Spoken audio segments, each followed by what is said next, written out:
Welcome back to part 4 of the MFL draft recap. We're into round 4. Round three was a fun one, a very fun one. Now we're on to round 4, starting off, and the Cowboys start us off here with the defensive lineman Gino Abram, 6'4", 244, to start us off here in the 4th round. What do you think of this pick?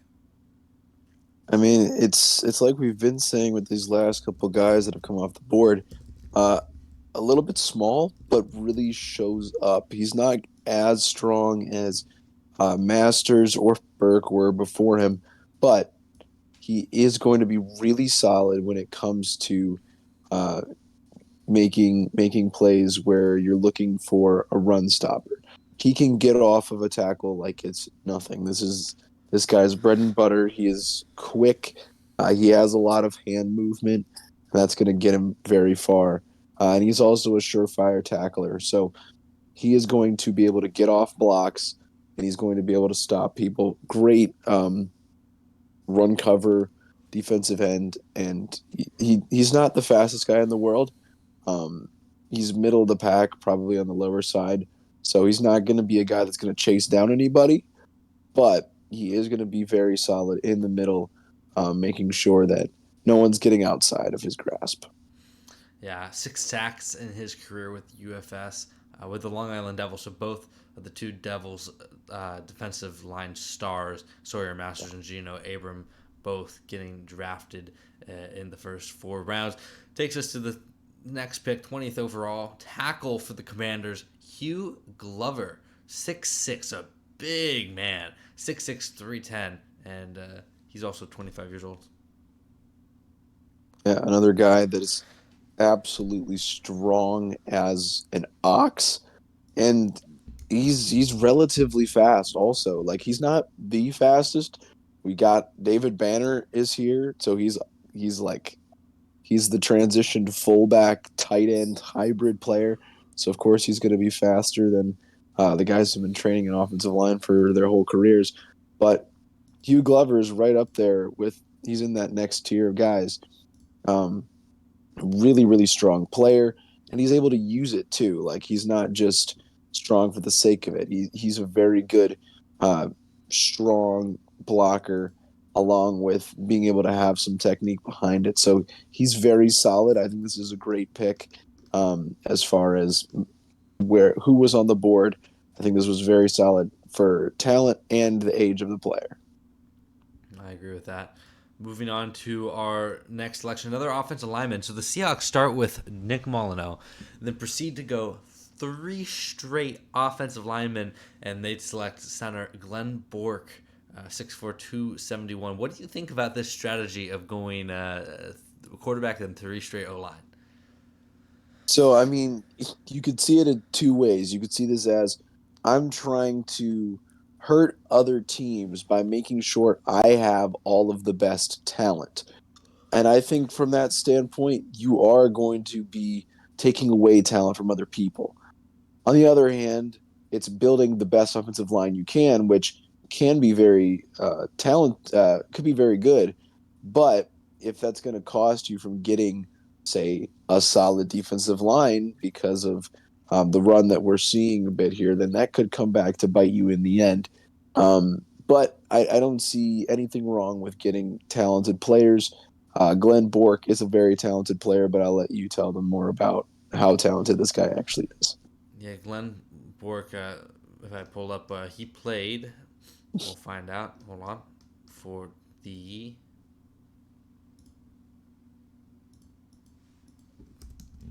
nothing like dead air when you're recording a video. Nothing like it. He played for the Long Island Devils, so a team that was primarily known for passing the football, but did have they had some sort of a run game.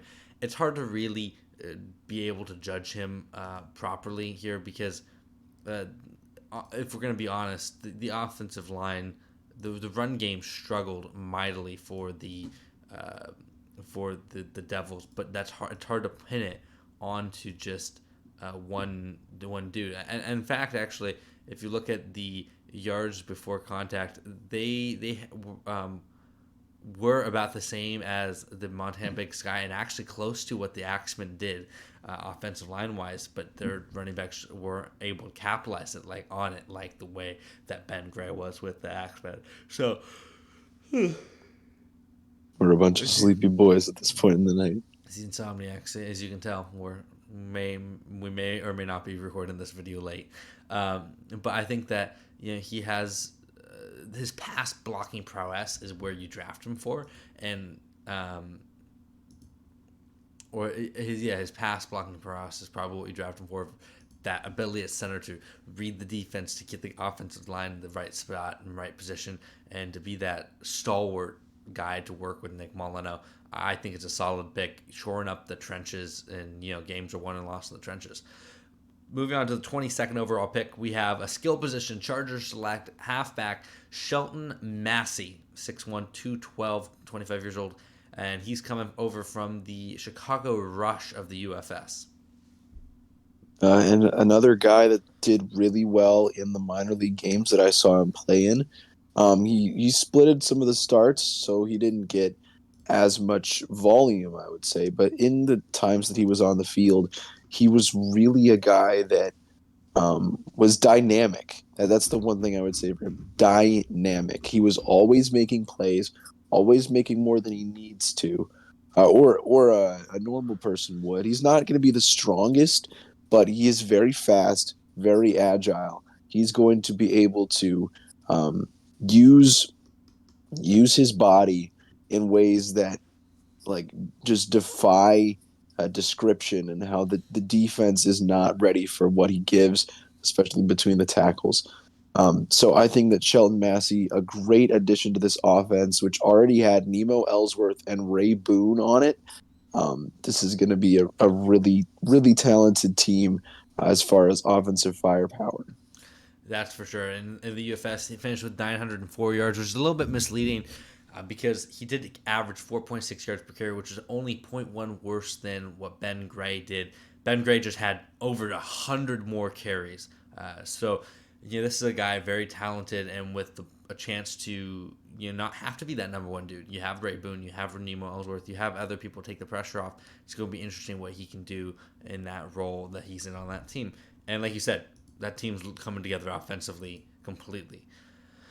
Moving on to the 23rd overall pick, the Vikings select wide receiver cornerback Sal Elliott. And this guy is an interesting story. Yeah, he is a very interesting player. You've seen a lot of articles on our website about players that are making a transition from one position to another to try to get a second chance in the league. This guy did it a year early. He's already playing cornerback for a while now, still trying to learn the ropes.